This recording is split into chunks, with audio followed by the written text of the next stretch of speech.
पुकारता चला हूँ मैं गली गली बहार की, बस एक छाँव जुल्फ की, बस एक निगाह प्यार की। पुकारता चला हूँ मैं गली गली बहार की, बस एक छाँव जुल्फ की, बस एक निगाह प्यार की।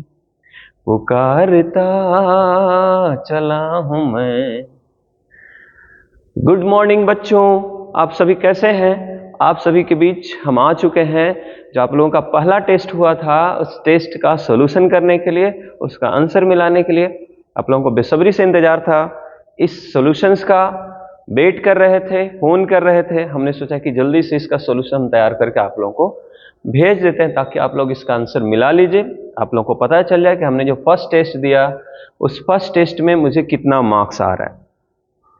देखिए, आप लोगों के पास क्वेश्चंस होगा, आप लोग क्वेश्चंस निकाल करके रेडी हो जाइए, ठीक है?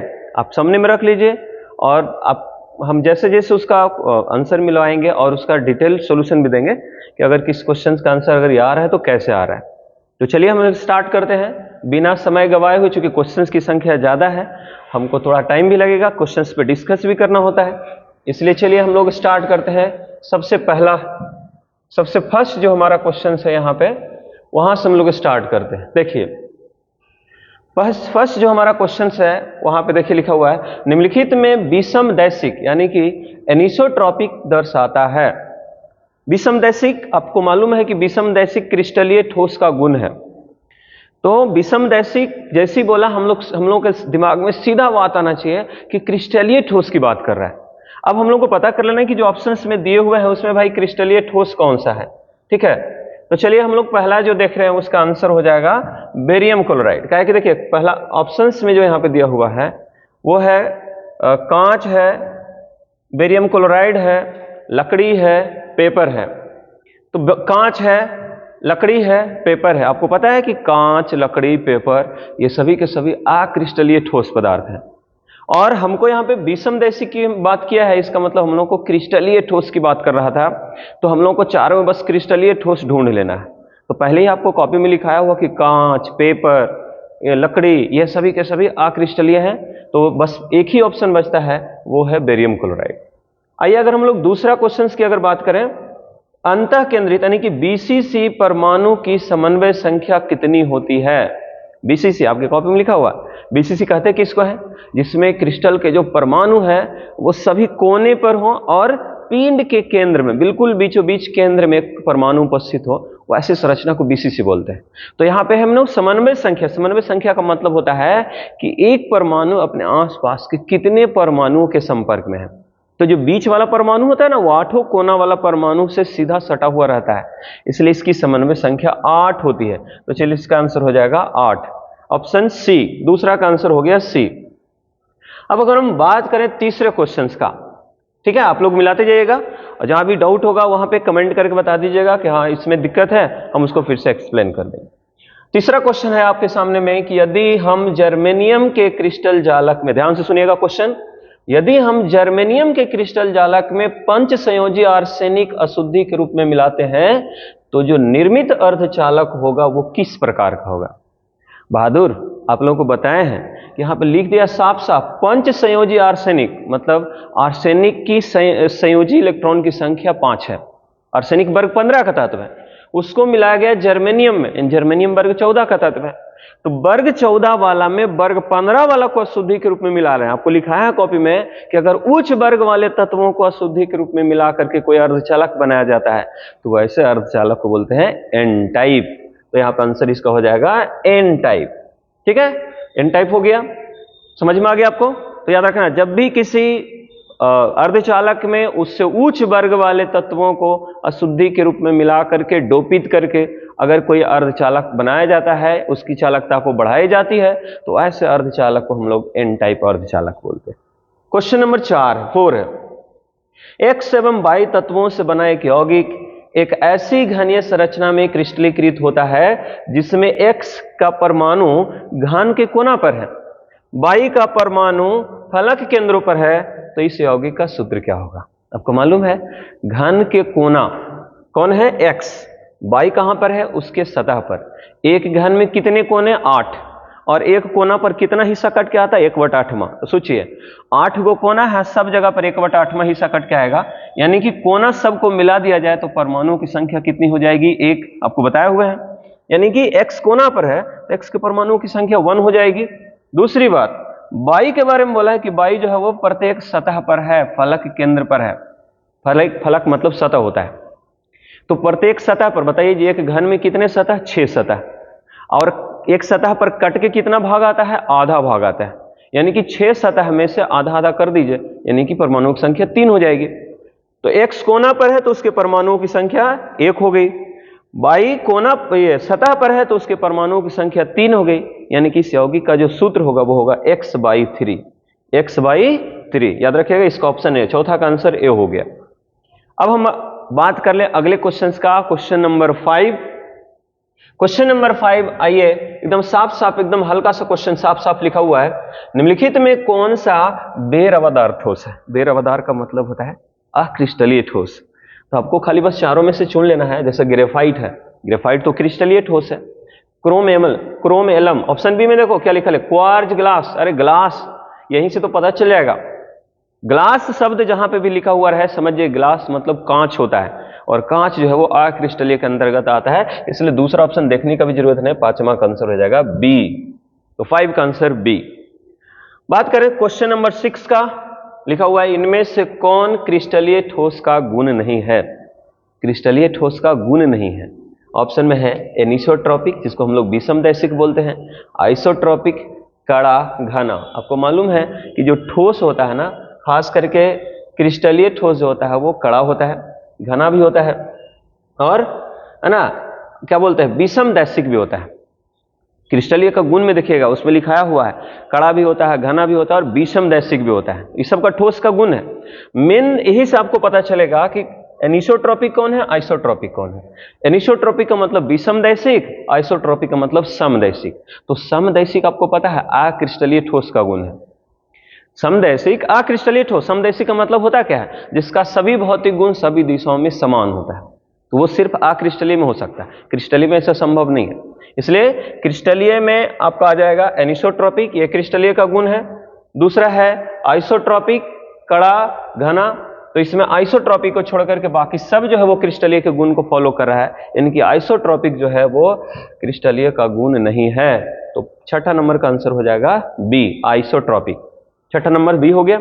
आइए 7वां नंबर, फटाफट हम लोग जल्दी जल्दी कर लें क्योंकि क्वेश्चंस की संख्या ज्यादा है। आप भी ज्यादा क्वेश्चन, हम कोशिश करें कि भाई इसी में आपको ज्यादा से ज्यादा क्वेश्चन का हम आंसर कर दें, ताकि फिर से आपको दोबारा वीडियो नहीं बनाना पड़े। 7वां नंबर है फ्रेंकल तथा शॉटकी दोष दोनों होते हैं। बताइए जी, किस क्रिस्टल में फ्रेंकल और शॉटकी दोनों होते हैं? आप सबको कॉपी में लिखा हुआ, उसका आंसर हो जाएगा AgBr।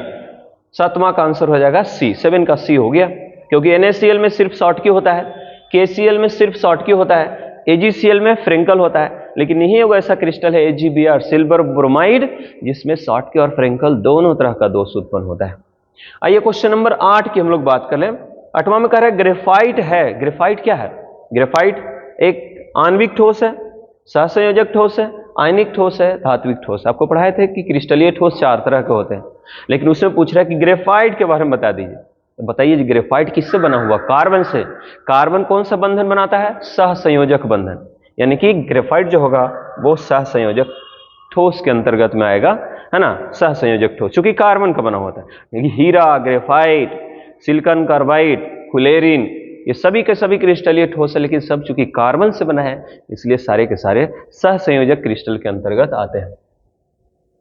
नेक्स्ट हम लोग आगे बढ़े, क्वेश्चन नंबर 9। क्वेश्चन नंबर 9 कह रहा है ट्रांजिस्टर बनाने के लिए हम लोग जनरली निम्न में से किस तत्व का उपयोग करते हैं? ट्रांजिस्टर, रेक्टिफायर, डायोड, इन सभी चीजों को बनाने के लिए हम लोग खास करके सेमीकंडक्टर का इस्तेमाल करते हैं। आप सबको लिखाया हुआ कॉपी में अर्धचालक का इस्तेमाल करते हैं, याद रखना। क्या क्या बोले? डायोड, ट्रांजिस्टर, सेमीकंडक्टर, ये डायोड, ट्रांजिस्टर, रेक्टिफायर, ये सब ऐसे चीज है जिसको बनाने के लिए अर्धचालक यानी कि सेमीकंडक्टर का यूज होता है। तो हमसे वही सब पूछा था कि ट्रांजिस्टर बनाने के लिए निम्न में से निम्न में से किन तत्वों का उपयोग किया जाता है? तो सीधे अर्धचालक को हम लोग देखेंगे, बाकी कुछ देखेंगे नहीं। तो यह हो गया सिलिकॉन और जर्मेनियम।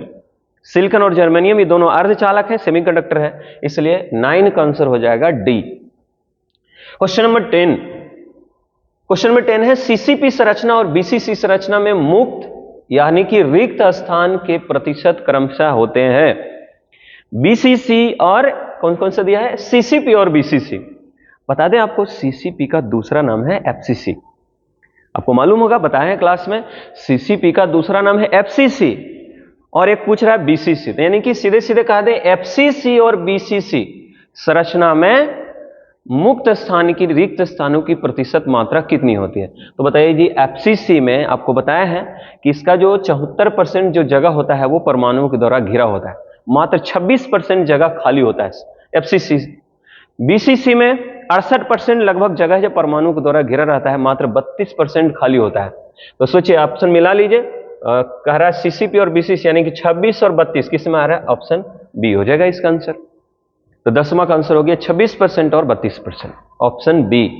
क्वेश्चन नंबर 11 हम लोग फटाफट कर ले। क्वेश्चन नंबर 11, बीसीसी का समन्वय संख्या, देखो कोऑर्डिनेशन नंबर होता है, आप सबको बता चुके हैं, अब पहले भी आप लोग देख चुके हैं, शुरू में बताया कि बीसीसी जैसी बोला इसका मतलब समझ जाइए, एक परमाणु केंद्र में, बाकी सब कोना पर। तो जो बीच में जो होता है ना, वो सब कोना वाला से सटा हुआ रहता है। तो कोना होता है कितना घन में भाई? एक घन में कितने कोने? 8 कोने, यानी कि बीसीसी की समन्वय संख्या 8 होती है। ऑप्शन हो गया ए। देखिए, बीसीसी की समन्वय संख्या 8 होती है। नेक्स्ट क्वेश्चन अगर हम बात करें, है ना, वो है शॉटकी दोष से रिलेटेड। कह रहा है शॉटकी दोष निम्नलिखित में से किसमें पाया जाता है? शॉटकी दोष याद रखना, क्या कह रहा है? शॉटकी दोष निम्नलिखित में से किससे पाया जाता है? आपको बताया है शॉटकी दोष होने के लिए देखिए एक शर्त है कि शॉटकी दोष वैसे आयनों में ही उत्पन्न होता है, खास करके जनरली, जिसमें धनायन का साइज और ऋणायन का साइज लगभग सेम होता है, माने दोनों के साइज में ज्यादा अंतर नहीं होता है। जैसे में सोडियम क्लोराइड, पोटेशियम क्लोराइड, अरे सब तो है ही ऑप्शन में, यानी कि इसका आंसर हो जाएगा इनमें से सभी। यानी कि 12 नंबर का क्वेश्चन का आंसर हो गया इनमें से सभी। अब हम लोग बात करें नेक्स्ट क्वेश्चन का, जल्दी जल्दी आप लोग रेडी हैं, मिला रहे हैं। तो चलिए 13 नंबर क्वेश्चन की अगर हम लोग बात करें, 12 क्वेश्चन तक हो गया। क्वेश्चन नंबर 13, उस आयनिक यौगिक की चतुष्फल की आकृति कितनी होती है, कैसी होती है? क्या लिखा क्वेश्चन? उस आयनिक यौगिक की चतुष्फल की आकृति होती है। अच्छा, चतुष्फल की आकृति होती है जिसमें त्रिज्यानुपात का मान निम्नलिखित में से किसके बराबर होता है? मतलब कह रहा है चतुष्फल की होने के लिए त्रिज्या अनुपात का मान कितना होना चाहिए? चतुष्फल की मतलब कितनी? 4। तो याद कीजिए, हमने बोला था कि समन्वय संख्या 4 होने के लिए उसके त्रिज्या, सब लिखा हुआ कॉपी में, 0.155 से अगर नीचे आता है तब उसकी समन्वय संख्या 3 होगी। कितना है? 4 कह रहा है ना, तो 4 होने के लिए इसकी समन्वय संख्या का मान, जो समन्वय संख्या 4 होने के लिए इसकी त्रिज्या अनुपात का मान होना चाहिए 0.225 से 0.414 के बीच में। सब वैल्यू लिखा हुआ है इसमें, कई को कैटेगरी है। 0.155 से कम रहेगा तब समन्वय संख्या कितना होगा? 0.155 से 0.225 के बीच में रहेगा तो इसकी समन्वय संख्या कितना होगा? 0.225 से 0.414 के बीच में रहेगा तो समन्वय संख्या कितना होगा? 0.414 से 0.732 के बीच में रहेगा तो समन्वय संख्या क्या होगा? 0.732 से 0.732 से 1 के बीच में रहेगा तो समन्वय संख्या कितनी होगी? और त्रिज्या अनुपात का मान अगर पूरे 1 होगा तब उसकी समन्वय संख्या कितनी होती है? सब आपको लिखा हुआ। तो 4 यहां पूछ रहा था, चतुष्फल की आकृति होने के लिए क्या होगा? तो त्रिज्या अनुपात का मान 0.225 से 0.414 के बीच होगा। तो चलिए 13 नंबर क्वेश्चन का आंसर हो गया डी। क्वेश्चन नंबर 14, घनाकार क्रिस्टल में ब्रेवेस जालकों की संख्या होती है। घनाकार बाबू, इस पर ध्यान देना है, बहुत सारे बच्चे इसमें मिस्टेक कर जाते हैं। सिर्फ वो ब्रेवेस जालक उनके दिमाग में आता है, लेकिन आगे वाले जो वर्ड है उसको नहीं पढ़ पाते सही से। तो आगे वाले जो शब्द उसको समझिएगा। घनाकार लिख दिया है, आपको मालूम है घनाकार में मात्र 3 होता है, एक सरल घनाकार, दूसरा बीसीसी पिंड केंद्रित जिसको बोलते हैं, तीसरा एफसीसी, यानी कि मात्र 3 होगा। तो घनाकार इकाई सेल में, है ना, ब्रेवेस जालकों की संख्या होती है, देखिए 3। तो क्वेश्चन नंबर 14 का आंसर हो गया ए। नेक्स्ट आते हैं क्वेश्चन नंबर 15 की बात कर लें। अधिकांश प्रतिक्रियाओं यानी कि अधिकांश अभिक्रियाओं के लिए ताप गुणक का निम्नलिखित में किसके बीच मान होता है? ताप गुणांक का मान याद रखिएगा। देखिए ज्यादातर जो रिएक्शंस होते हैं आपको पढ़ाए हैं केमिकल काइनेटिक्स में, यदि किसी अभिक्रिया का तापमान 10 डिग्री सेंटीग्रेड से बढ़ा दिया जाए तो उस अभिक्रिया का जो वेग है वो दुगना हो जाता है, सीधे 2 गुना से बढ़ जाता है। लेकिन कुछ कुछ ऐसे भी रिएक्शंस देखा गया है कि अगर उस अभिक्रिया का तापमान 10 डिग्री से बढ़ाया जाए ना, 10 डिग्री सेंटीग्रेड से बढ़ाया जाए तो उसका जो वेग वो 2 गुना से थोड़ा सा ज्यादा भी बढ़ता है, यानी कि 2 या 2 से ज्यादा। मतलब आंसर जो होगा 2 और 3 के बीच में होगा। तो चलिए क्वेश्चन नंबर 15 का आंसर हो गया बी। क्वेश्चंस इसी तरीके के आपको पता चल रहा होगा कि क्वेश्चंस का लेवल क्या है, आप लोगों ने कितना बनाया है वो तो बाद की बात है, लेकिन हम आपको सॉल्यूशन कर रहे हैं और सॉल्यूशंस को देख करके आपको पता चलेगा कि क्वेश्चंस का स्टैंडर्ड क्या है और ये क्वेश्चन कितना देर में बन सकता था। बहुत लोगों ने उस दिन तो बताया कि सर ये क्वेश्चंस का लेवल बहुत लो है, लेकिन हम तो मिला रहे हैं। अब आप ही लोग लास्ट में कमेंट करके बता दीजिए कि हाँ ये क्वेश्चन किस लेवल का था, है ना, आपको क्वेश्चन कैसा लगा। यही लेवल है स्टार्टिंग का। अगर इस लेवल के क्वेश्चंस को आप आसानी से हल कर रहे हैं तो आपको कभी बोर्ड एग्जाम में दिक्कत नहीं होने वाली। और सब बच्चों को बोल देते हैं इसी तरह का क्वेश्चंस का लेवल एकदम तैयार करके रखिए एकदम स्टार्टिंग से। हमने बोला है आप लोगों को कि 10 टेस्ट होते होते हम आप लोगों को एकदम गारंटी के साथ बोलते हैं, हम आप लोगों को ऐसा फील करवा देंगे कि जो बिहार बोर्ड का जो एग्जाम होगा और आपके जो टेस्ट जो यहाँ पे लिया जाएगा वो दोनों का जो लेवल है एकदम लगभग सेम हो जाएगा, मतलब डर एकदम खत्म हो जाएगा। इस तरह के क्वेश्चन हम करवा दें कि आपको डर पहले ही खत्म कर दें ताकि एग्जाम में जाने के बाद किसी तरह का कोई डर नहीं हो और निडर होकर के जाइए, एकदम सेंटर पे एग्जाम दीजिए और दे करके आइए एकदम खुशी खुशी, है ना, अपना ज्यादा से ज्यादा मार्क्स उसमें ले आइए। क्वेश्चन नंबर 16 की अगर हम बात करें तो क्वेश्चन नंबर 16 में कर अभिक्रिया देखिए लिखा हुआ है A प्लस बी प्लस सी मिलकर एक प्रतिफल बना रहा है जिसमें अभिक्रिया का वेग बराबर दिया हुआ है K इंटू ए के सांद्रण का पावर 1, बी के सांद्रण का पावर 1/2, सी के सांद्रण का पावर 1/2 के द्वारा व्यक्त किया जाता है। तो इस अभिक्रिया की कोटि क्या होगी? एकदम हल्का क्वेश्चन, आसान सा क्वेश्चन। कोटि का मतलब हमने बोला था कि बस पावर, जो सांद्रण का पावर उसको जोड़ देना है और कुछ नहीं करना है। कोटि जब भी आपको कोई एग्जाम में पूछे तो सीधे वेग समीकरण जो दिया रहेगा उसमें सांद्रण का पावर को ऐड कर दीजिए। तो इसका पावर 1 हो गया, इसका पावर 1/2 हो गया, इसका पावर 1/2, 1 + 1/2 + 1/2 सबको जोड़ेंगे संख्या हो जाएगा 2, यानी कि इसकी कोटि 2 हो जाएगी। क्वेश्चन नंबर 17, प्रथम कोटि अभिक्रिया के लिए प्रथम कोटि अभिक्रिया के 100% पूर्ण होने में कितनी औसत आयु की आवश्यकता होगी? आपको सबको बताया हुआ है प्रथम कोटि अभिक्रिया कभी 100% पूरा नहीं होता है। और अगर क्वेश्चन में दे दिया कि क्वेश्चन ये सर प्रथम कोटि अभिक्रिया 100% की बात करा तो सीधे दिमाग में आना चाहिए कि कभी पूरा नहीं हो सकता है, यानी कि इसको पूरा होने में समय कितना लगेगा? अनंत।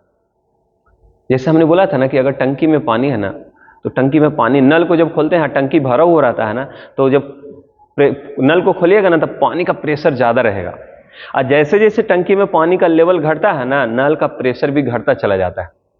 इसलिए लास्ट जाते जाते जब टंकी में पानी बिल्कुल ना के बराबर हो, थोड़ा सा बचता है तो देखते हैं नल में से पानी भी एकदम बूंदे बूंद ठोपे ठोप गिरना शुरू करता है और पता नहीं हम लोग वेट करते रहते एक बूंद ऐसे गिरा, मतलब टाइम इनफाइनाइट लग जाएगा। इसलिए प्रथम कोटि अभिक्रिया उसी तरह का है, वो अभिक्रिया का जो स्पीड होता है ना प्रथम कोटि में उसके सांद्रण का सीधा समानुपाती होता है। मैंने सांद्रण ज्यादा अभिक्रिया का स्पीड भी ज्यादा, और सांद्रण जैसे जैसे घटता चला जाएगा स्पीड स्लो हो जाता है और लास्ट जाते जाते अभिक्रिया इतना स्लो हो जाता है कि उसको अनंत समय लग जाता है। इसलिए याद रखना प्रथम कोटि अभिक्रिया के 100% पूरा होने में अनंत समय लगेगा। क्वेश्चन नंबर 18, अभिक्रिया 2A + B मिलकर बना रहा 3C + D कर इसके लिए लिखित में कौन अभिक्रिया वेग को व्यक्त नहीं करता है?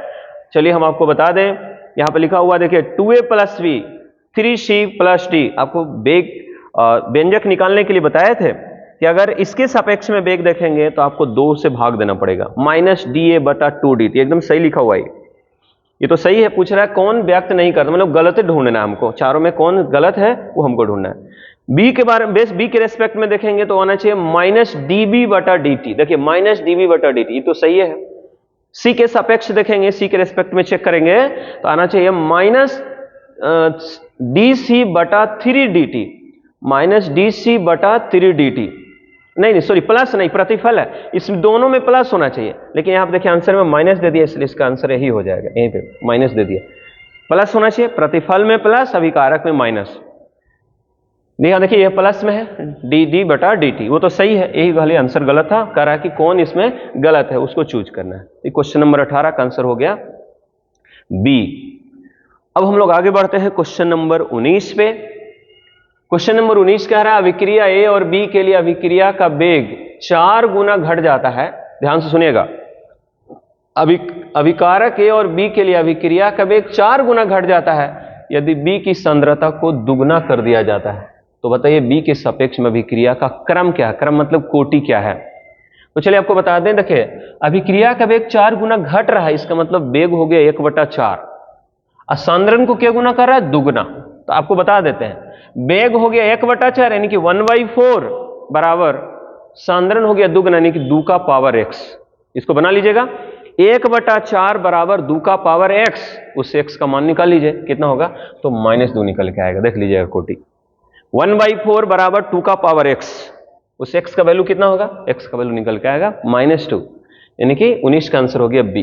क्वेश्चन नंबर 20, 2a से बन रहा है b + c, एक शून्य कोटि अभिक्रिया है जब पूछ रहा है कि अभिक्रिया की गति ए के सांद्रण के वर्ग का समानुपाती होगा। बिल्कुल नहीं, शून्य कोटि जैसी बोला हम समझ जाएंगे अभिक्रिया का जो वेग है उसके सांद्रण पर निर्भर नहीं करेगा।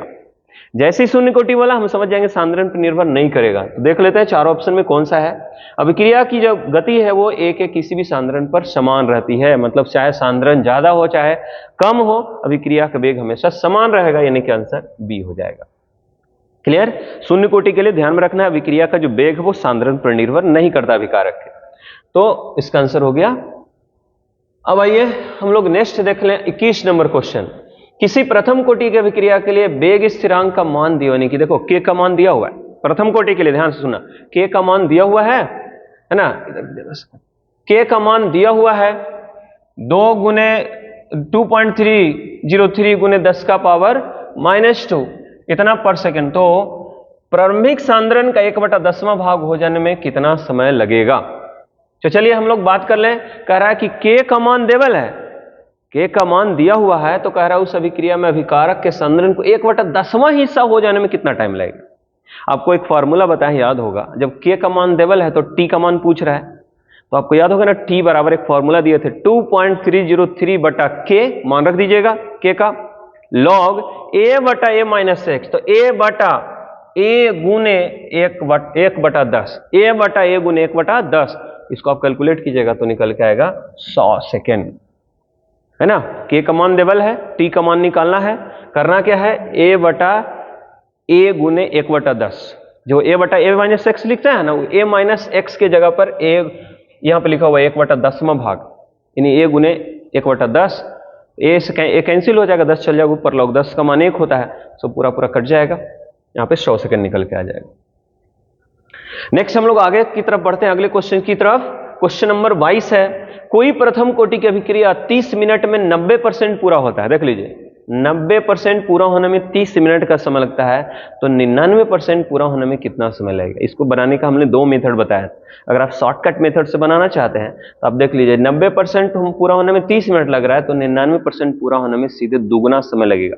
90 से 99 का बात जहां करें समझ जाना दुगना समय लगेगा, यानी कि सीधा इसका आंसर हो जाएगा 60 मिनट। अगर आप ऐसे भी बनाना चाहते हैं तो आपको भी टेक्निक पहले बताए हुए हैं, क्लास में करवाया हुआ है कि 90% के लिए टाइम देवल है, तो जब टाइम दिया हुआ है कि टी का मान देवल है तो पहले के निकाल लेंगे वेग स्थिरांक, और जब के का मान निकल जाएगा तो 99% के लिए टी निकाल देंगे। तो पहले के निकाल लीजिए 90% के लिए, 99% के लिए टी निकाल लीजिए, आपका आंसर देखिए 60 मिनट है। लेकिन शॉर्टकट में अगर बनाना है, जल्दी जल्दी में है, कम समय है, तो आप सीधे याद रखिएगा 90 से 99 जैसी पूछा, जैसे कैसे बताया था 50 से 75 में दुगना होता है, उसी तरह से 90 से 99 में भी दुगना समय लगता है। तो 90% पूरा होने में 30 मिनट, तो 99% पूरा होने में 60 मिनट। क्वेश्चन नंबर 22 का आंसर हो गया डी। क्वेश्चन नंबर 23 की अगर हम बात करें, करा है वेग समीकरण दिया हुआ है जी, के इंटू ए का पावर 3/2 बी का पावर 1/2, इसके लिए अभिक्रिया की कोटि क्या होगी। हमने जैसे ही बोला कोटि शब्द जैसे ही आपसे पूछे कि कोटि पूछ रहा है तो सीधे से आपको क्या करना है, जो सांद्रण है उसका पावर ऐड कर देना। कहां गया, कोटि वर्ड जैसे पूछे तो सांद्रण का पावर ऐड कर दीजिए। इसका पावर 3/2, इसका पावर 1, 3/2 जोड़ 1/2, आंसर कितना आएगा, मतलब 1.5 है, ये आधा हो गया, 2 हो गया, इसका कोटि हो जाएगा 2। ठीक है, तो कोटि का मान 2 निकल गया। तो कोटि निकालना अगर कुछ एग्जाम में आता है तो समझो एकदम आसान सी चीज है, बस खाली वेग समीकरण जो दिया रहेगा उसमें सांद्रण के पावर को ऐड कर देना, ऐड करके जो भी आएगा, प्लस में आए, माइनस में आए, जीरो आए, जितना भी आए, आपको आंसर उसी को कर देना है। चलिए नेक्स्ट क्वेश्चन अगर हम लोग देखें तो यहां पे हम लोग बात कर लें 24 नंबर का। क्वेश्चन नंबर 24 है, किसी प्रथम कोटि की अभिक्रिया का अर्ध आयु काल 14 सेकंड है। टी हाफ का मान देखो 14 सेकंड दिया हुआ है, तो कह रहा प्रारंभिक सांद्रता को 1/8वां भाग हो जाने में कितना समय लगेगा। एकदम आसान से क्वेश्चन। देखिए जब टी हाफ का मान दिया हुआ है, प्रथम कोटि ना है जी, प्रथम कोटि अभिक्रिया के लिए टी हाफ का फॉर्मूला क्या होता है, 0.693/k। तो जब टी हाफ 14 सेकंड दे दी जाए तो यहां से आप के का मान निकाल लीजिए, 0.693/टी हाफ करके के का मान निकल गया 0.693/14। तो चलिए के का मान निकल गया, और कह रहा है कि 1/8वां हिस्सा रह जाने में कितना समय लगेगा, है ना, 1/8वां हिस्सा रह जाने में कितना समय लगेगा। तो आप इसको दो तरीके से बना सकते हैं। एक तो हो गया शॉर्टकट तरीका कि जैसे आधा होने में देखिए कितना लगा 14 सेकंड, तो फिर आधा का फिर आधा होने में फिर 14 सेकंड लगेगा, फिर उसका आधा होने में फिर 14 सेकंड लगेगा।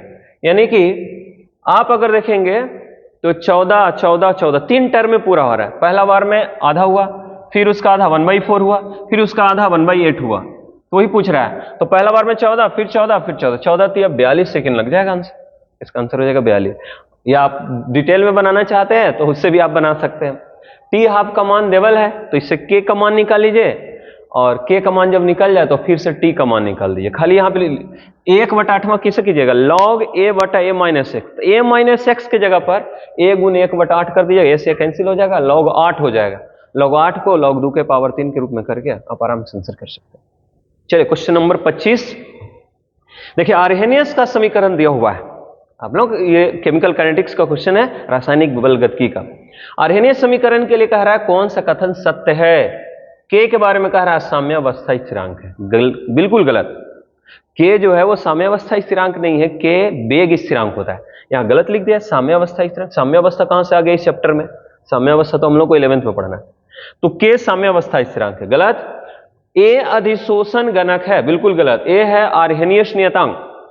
हाँ, सी है, सी में देखिए क्या दिया है, ईए सक्रिय ऊर्जा को प्रदर्शित करता है, बिल्कुल ईए को हम लोग सक्रिय ऊर्जा बोलते हैं। आर को होता है रीडवर्ग स्थिरांक, नहीं, आर है गैस नियतांक। ठीक है, यहां पे आर गैस नियतांक है। तो चलिए इसका आंसर हो जाएगा के साम्यावस्था स्थिरांक गलत, ए अधिशोषण गणक है गलत, आर के बारे में बोला है रीडवर्ग स्थिरांक है, बिल्कुल गलत। तो एक ही आंसर बचता है, ये सक्रिय ऊर्जा को दर्शाता है। तो चलिए 25 नंबर क्वेश्चन का आंसर हो गया ए।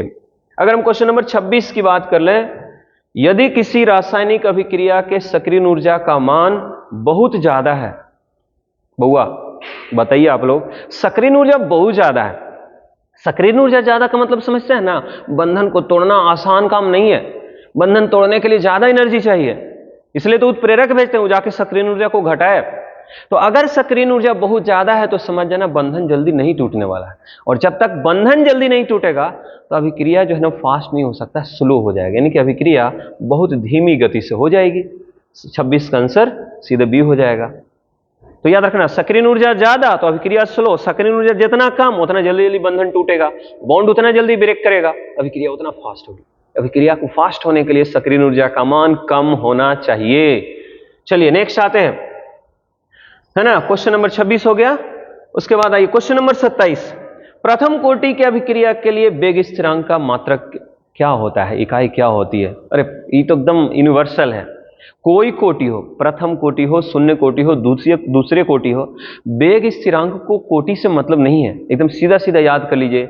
वेग स्थिरांक का मात्रक होता है मोल पर, हाँ सॉरी क्या पूछ रहा है, प्रथम कोटि अभिक्रिया के लिए वेग स्थिरांक का मात्रक, प्रथम कोटि अभिक्रिया के लिए वेग स्थिरांक का मात्रक होता है, देखिए इसमें गलत दे दिया ऑप्शन में, क्या दिया, हाँ समय का पावर -1 मोल पर लीटर पर सेकेंड, मोल पर लीटर पर सेकेंड, क्या लिखा है, अच्छा लीटर पर मोल पर सेकेंड, लीटर पर मोल सेकेंड। तो ध्यान से सुनिएगा, प्रथम कोटि अभिक्रिया के लिए वेग स्थिरांक का जो मात्रक होता है वो होता है पर सेकेंड जी। इसका आंसर हो जाएगा ए। क्वेश्चन नंबर 27 का आंसर ए हो जाएगा, है ना। क्वेश्चन नंबर 27 का आंसर ए। समय का पावर -1 यानी कि समय का इनवर्स पूछ दिया है, तो समय का इनवर्स का मतलब होता है पर सेकेंड, तो क्वेश्चन नंबर 27 का आंसर ए हो जाएगा। प्रथम कोटि इसलिए, शून्य कोटि रहता तब ये हो जाता मोल पर लीटर पर सेकेंड। चलिए क्वेश्चन नंबर 28, प्रथम कोटि अभिक्रिया के लिए अर्ध आयुकाल का मान होता है, ये तो सब लोग जानते हैं 0.693 बटा के, इसमें ज्यादा एक्सप्लेन करने की जरूरत नहीं। क्वेश्चन नंबर 29, किसी वस्तु के अभिक्रिया करने का दर किस पर निर्भर करता है? याद रखिएगा, कोई भी वस्तु के अभिक्रिया करने का जो दर होता है, स्पीड जो होता है, वो निर्भर करता है उसके सक्रिय द्रव्यमान पर। मतलब शुरू में अभिनय कैसे बताए थे कि टंकी में पानी ज्यादा है तो स्पीड ज्यादा, टंकी में पानी कम तो नल से जो पानी निकलेगा उसका फ्लो भी कम रहेगा। उसी तरह से जो सक्रिय द्रव्यमान होता है, वो सक्रिय द्रव्यमान का मतलब होता है जिस समय आप देखने गए हो उस समय उसका द्रव्यमान कितना है, उस समय उसका सांद्रण कितना है, तो अभिक्रिया का स्पीड उसी पर निर्भर करता है ना, सक्रिय द्रव्यमान पर, एक्टिव मास पर। तो याद रखना है किसी भी वस्तु के अभिक्रिया करने का जो स्पीड होता है वो उसके सक्रिय द्रव्यमान पर डिपेंड करता है। सक्रिय द्रव्यमान का मतलब समझा दिए, जिस समय आप चेक करने के लिए गए उस समय उसका जो मात्रा होता है ना, उसी को हम लोग सक्रिय द्रव्यमान के नाम से जानते हैं। तो चलिए 29 का आंसर डी हो गया। नेक्स्ट आइए क्वेश्चन नंबर 30। क्वेश्चन नंबर 30 में कह रहा है कोलाइडी विलयन में कोलाइडी कणों का आकार होता है। याद रखिएगा, कोलाइडी विलयन में कोलाइडी कणों का आकार हमने लिखाया है 1 नैनोमीटर से 1000 नैनोमीटर के बीच में, नैनोमीटर में, लेकिन यहां ऑप्शन में दिया है मीटर। तो 1 नैनोमीटर का मतलब क्या समझते हैं? 10 के पावर -9, उसको मीटर में चेंज कीजिएगा, है ना, नैनोमीटर को मीटर में चेंज कीजिएगा तो उसका जो आंसर आ जाएगा आपका वो यही आ जाएगा, आंसर ए आ जाएगा। 10 के पावर -6 से 10 के पावर -9 आ जाएगा। कोलाइडी विलयन में कोलाइडी कणों का आकार 10 के पावर -6 से 10 के पावर -9 मीटर में आता है। चलिए क्वेश्चन नंबर 31 है, 31। दूध क्या है? दूध एक प्रकार का पायस है, और पायस दो तरीके पढ़ाए हैं, जल में तेल का पायस, तेल में जल का पायस। जल में तेल, दूध जो है ना उसमें देखते हैं जल की मात्रा ज्यादा होती है, घी की मात्रा कम होती है, यानी कि जल में घी जो है वो घुला हुआ रहता है। तो देख लेते हैं ऑप्शन कौन है, जल में परिक्षेपित वसा यानी कि घी। याद रखेगा, आंसर ए हो जाएगा। तो क्वेश्चन नंबर 31 का आंसर ए हो गया। नेक्स्ट हम लोग बात करें क्वेश्चन नंबर 32 का। क्वेश्चन नंबर 32 है, किसी गैस के ठोस सतह पर अधिशोषण की मात्रा निर्भर करती है। किसी गैस के ठोस सतह पर, बताइए जी क्या है? किसी गैस के, अच्छा, ठोस सतह पर अधिशोषण।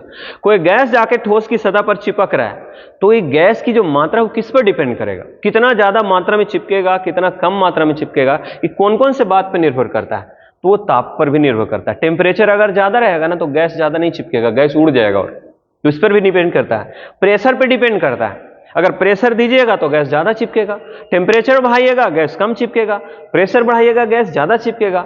गैस की प्रकृति पर भी निर्भर करता है कि जो गैस आप चिपका रहे हैं उस गैस का नेचर कैसा है, चिपकने वाला गैस है कि न है, तो उस पर भी डिपेंड करता है ना। तो याद रखिएगा इसका आंसर हो जाएगा ए बी सी, यानी कि सब आंसर हो जाएगा इनमें से सभी, इनमें से सभी, है ना। याद रखना है 32 का आंसर डी हो गया, 32 का आंसर डी। चले हम लोग नेक्स्ट क्वेश्चन की तरफ चलें। समय थोड़ा ज्यादा लगता है, जल्दी जल्दी बोलना पड़ता है, हम कोशिश कर रहे हैं कि ज्यादा से ज्यादा क्वेश्चंस कर दें, ताकि आपको जो है ना क्वेश्चंस मिला हुआ रहेगा तो आप कम से कम अपनी तरफ से एकदम बिल्कुल सेटिस्फाइड रहेंगे कि हाँ हमने इतना क्वेश्चंस किया है ना। पता चल पाएगा कि हाँ हम जो बनाए हैं वो कितना सही हुआ, कितना गलत हुआ। क्वेश्चन नंबर 32 की हम लोग, 32 हो गया। 33 की हम लोग बात कर लें, निम्नलिखित में से कौन सी धातु प्रकृति में मुक्त अवस्था में पाई जाती है? ये तो कोई भी बना सकता है। सोडियम, ये तो सब देखो क्रियाशील धातु है, सोडियम लोहा जिंक ये सब क्रियाशील है। प्लेटिनम सोना चांदी ये सब बहुत कम क्रियाशील है जो प्रकृति में मुक्त अवस्था में पाए जाते हैं। ये तो एकदम आसान से क्वेश्चन एकदम। तो चलिए 33 नंबर क्वेश्चन का आंसर हो गया डी। क्वेश्चन नंबर 34 की बात कर लें, द्रव में किसी द्रव के परिक्षेपण, अभी जस्ट बताएं, द्रव में द्रव जैसे आ गया समझ जाएंगे वो पायस है। द्रव में द्रव क्या है? पायस, ज्यादा कुछ बताने की जरूरत नहीं है। दूध मक्खन ये सभी के सभी पायस हैं क्योंकि द्रव में द्रव मिले होते हैं। क्वेश्चन नंबर 35 ठोस पदार्थ पर किसी द्रव का परिक्षेपण कहलाता है। ठोस पर द्रव, आटा है, घर में देखते हैं आटा है, आटा में पानी डालिएगा ना और डाल करके ऐसे ऐसे मिलाइएगा तो ले जैसा पदार्थ बनता है, एकदम पेस्ट जैसा। आटा में पानी, आटा हो गया ठोस, पानी हो गया द्रव। जब आटा में पानी डाल करके घुलाइएगा और लेई बनाते हैं तो लेई जो होता है ना वो जेल टाइप का बन जाता है, उसी को हम लोग बोलते हैं जेल। याद रखना है। तो ठोस में अगर द्रव मिलाते हैं तब आपको जेल तैयार होता है। 35 नंबर क्वेश्चन का आंसर हो जाएगा बी। आइए हम लोग बात कर लें question number 36, 36 number question. 36 number question में कह रहा है, 40 तक कर देते हैं। 36 नंबर क्वेश्चन में कह रहा है उस प्रक्रिया को क्या कहते हैं जिसमें किसी अशुद्ध कोलाइडी, जैसे देखिए अशुद्ध कोलाइडी विलयन की जहां पे बात हो गई, अशुद्ध कोलाइडी विलयन को शुद्धिकरण करने की बात हो गई, तो सीधे सीधे इसका आंसर आ जाएगा अपोहन। ज्यादा कुछ पढ़ने की जरूरत नहीं। हमने बोला था अपोहन जिसको इंग्लिश में डायलिसिस हम लोग बोलते हैं। डायलिसिस एक ऐसा विधि है जिसमें अशुद्ध कोलाइडी विलयन को किसी पार्चमेंट झिल्ली से पास करवा के उसकी अशुद्धि को हटाया जाता है और अशुद्ध कोलाइडी विलयन को शुद्ध किया जाता है। तो यहां पे वही बात हो गया, अशुद्ध कोलाइडी विलयन को शुद्ध करने के लिए उसको पार्चमेंट झिल्ली, देखिए यहां पे लिखा हुआ है, से होकर बाहर निकाला जाता है, लेकिन कोलाइडी विलयन बाहर नहीं होता है, खाली अशुद्धि बाहर होता है। इस प्रक्रिया को अपोहन कहते हैं, यानी कि डायलिसिस कहते हैं। क्वेश्चन नंबर हम लोग 37 की अगर बात कर लें तो क्वेश्चन नंबर 37 में लिखा हुआ धुआं यानी कि स्मोक, धूम किस प्रकार का कोलाइडी विलयन। धुआं कैसे बनता है मालूम है? जब भी हम लोग किसी चीज को जलाते हैं ना तो उसका जला हुआ पार्ट में धीरे धीरे छोटे छोटे डस्ट पार्टिकल के रूप में, ठोस के रूप में निकलते हैं।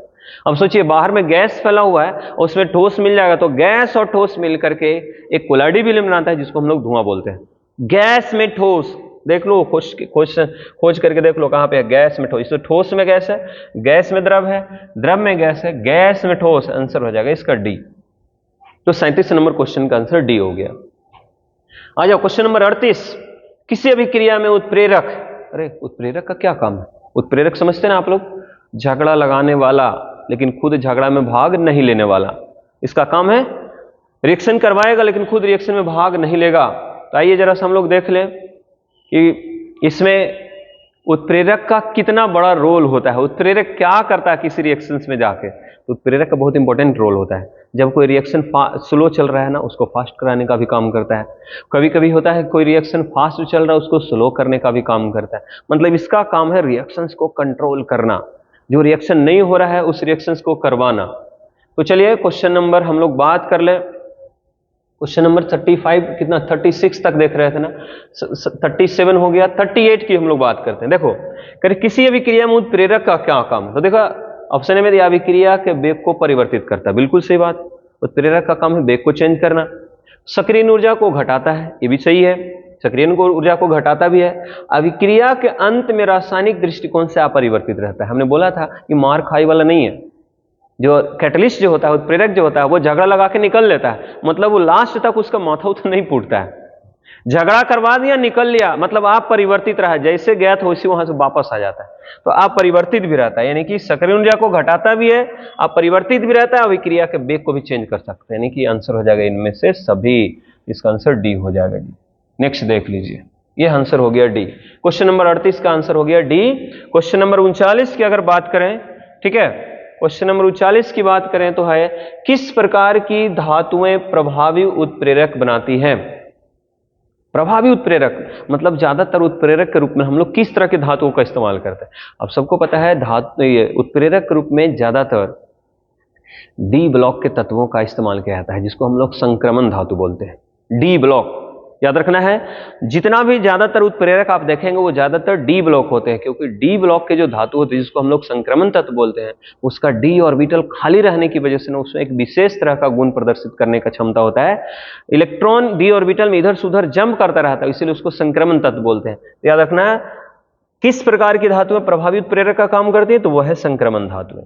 क्वेश्चन नंबर 39 का आंसर हो गया बी। अगर हम लोग बात कर रहे हैं क्वेश्चन नंबर 40 का, तो लिखा हुआ है वर्धक का क्या काम होता है? एकदम एक टू द पॉइंट आंसर इसका लिखना है ना, लिखा हुआ है वर्धक का काम होता है कुछ नहीं करना, बस उत्प्रेरक की सक्रियता को जाके बढ़ा देना। जो उत्प्रेरक भेजा गया रिएक्शंस को चेंज करने के लिए, स्पीड को बढ़ाने के लिए, अगर उत्प्रेरक जाके सो जाए, कभी कभी रिएक्शन में ही ऐसा ही होता है, उत्प्रेरक हम भेजे रिएक्शन में कि जाओ तुम अभिक्रिया की स्पीड को बढ़ाओ, और उत्प्रेरक काम करते करते जो है ना निश्चिंत हो जाता है। तो उसको भी उठाने के लिए, जगाने के लिए बाहर से और दूसरा को हम लोग भेजते हैं, उसी को वर्धक बोलते हैं। यानी कि वर्धक का काम है रिएक्शंस को कुछ नहीं करेगा, ये जाके सीधे उत्प्रेरक को जगा, तुमको भेजा गया अभिक्रिया का स्पीड बढ़ाने के लिए, तू आके यहाँ पे सो गया। तो ये काम किसका है? वर्धक का। वो जाके उत्प्रेरक को जगाएगा। यानी कि वर्धक का काम होता है उत्प्रेरक की सक्रियता को बढ़ाना, उसको बाकी से मतलब नहीं होता। ठीक है, तो याद रखना 40 का आंसर हो जाएगा बी। क्वेश्चन तो अभी 70 तक है और भी हम अगले वीडियो में इसको करेंगे। थोड़ा सा एक ब्रेक लेते हैं, इस ब्रेक के बाद फिर हम लोग मिलते हैं दूसरे वीडियो में। तब तक इतना का क्वेश्चन आंसर आप मिला लीजिए, है ना। नेक्स्ट हम लोग देखते हैं।